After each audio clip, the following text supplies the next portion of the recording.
बद्रीनाथ धाम की जो कपाट खोलने की प्रक्रिया है वो अब धीरे धीरे शुरू हो गई है। जोशी मठ के नरसिंह मंदिर से, योग बद्री मंदिर से अब जो गाड़ू घड़ी है, जो बद्री विशाल के 6 महीने तक उपयोग में आने वाला तेल है, तिलों का तेल जिसमें होता है, वो नरसिंह मंदिर से अब नरेंद्र नगर टिहरी दरबार के लिए रवाना हो चुका है। जो पहली यात्रा की जो शुरुआत होती है वो गाड़ू घड़ी के साथ ही शुरू होती है।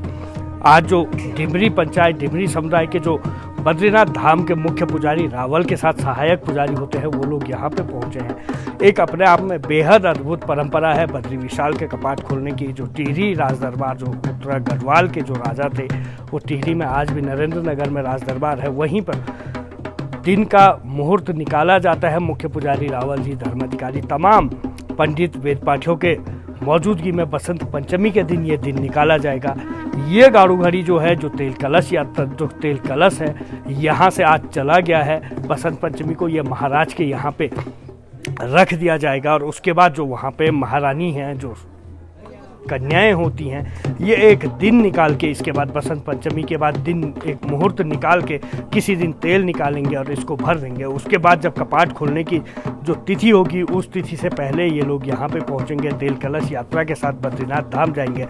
कपाट खोलने के साथ ही ये तेल बद्री विशाल के जो नित्य अभिषेक पूजा होती है उसमें उपयोग लाया जाएगा। जो बद्री विशाल के मुख मूर्ति पे जो तेल लगाया जाता है वो यही तेल होता है, यही परंपरा होती है। इसी के साथ बद्री विशाल की यात्रा का श्री गणेश अब इस वर्ष का जो 2026 की यात्रा है उसका यहाँ से हो चुका है। वहीं मंदिर समिति भी अब तैयारियों में जुटी हुई है। हर तरफ इस बार नई यात्रा का हर किसी को इंतजार है। देखो, हम लोग डिमरी लोग हैं, पुजारी लोग हैं, डिमर उमर टारेगों पाखी से आते हैं। हम लोग बद्रीनाथ के सहायक पुजारी हैं। हम जो ये 23 तारीख को बसंत पंचमी आ रही है, यहाँ पे भगवान बद्री विशाल का शुरुआत हो जाती है, खुलने की डेट होती है 23 तारीख को बसंत पंचमी के दिन। उसी के उपलक्ष्य में हमारे जो डिम्बर गांव है कर्णप्रयाग में, वहाँ पर से हम लोग चलते हैं और हम लोग प्रस्थान होते हैं। हमारी पंचायत द्वारा नियुक्त किए जाते हैं। उसके बाद हम यहाँ पे नरसिंह मंदिर में आते हैं। नरसिंह मंदिर में मंदिर अधिकारियों के द्वारा हमें कलश मिलता है, तेल कलश मिलता है, चांदी का घड़ा मिलता है। इस योग ध्यान मंदिर में जाते हैं। उसके बाद हम पांडुकेश्वर और उसको लेके हम वहाँ पे कुबेर भगवान और योग ध्यान मंदिर की पूजा होती है। वहाँ पे कलश पूजा होती है और सभी डिमरी और सभी मंदिर और सभी के द्वारा, पांडुकेश्वर वासियों द्वारा वहाँ पे पूजा की जाती है।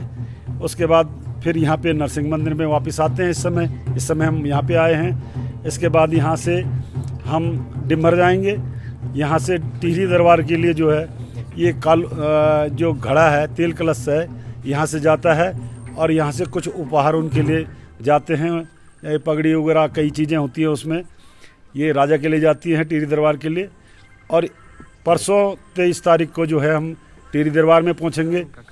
उसके बाद वहाँ पे सारे अधिकारी लोग जितने भी हैं, धर्माधिकारी, पुजारी लोग सभी आते हैं और वहाँ पे मंदिर के उद्घाटन की, खुलने की डेट होती है टिहरी दरबार में राजा के द्वारा।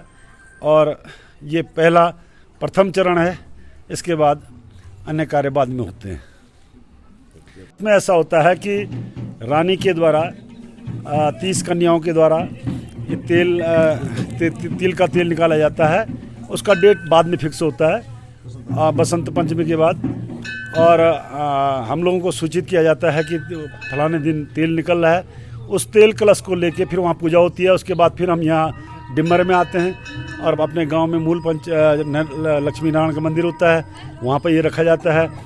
और जिस दिन यहाँ पे पालकी यहाँ से नरसिंह मंदिर से जाती है, उस डेट में हम वहाँ से यहाँ आ जाते हैं और उस तेल कलश को लेके हम यहाँ से पांडुकेश्वर योगदान मंदिर होते हुए बद्रीनाथ पहुँचते हैं। एक दिन पांडुकेश्वर भी रुकते हैं, वहाँ पे भी भोग लगता है। उसके बाद बद्रीनाथ पहुँचने के बाद शुरू दिन से ही यही तेल प्रतिदिन 6 माह ये तेल जो है भगवान बद्री विशाल पर मुख्य पुजारी रावल द्वारा लगाया जाता है। यही तेल भगवान पे लगता है स्नान के बाद और हम सहायक पुजारी इसमें सहायता करते हैं।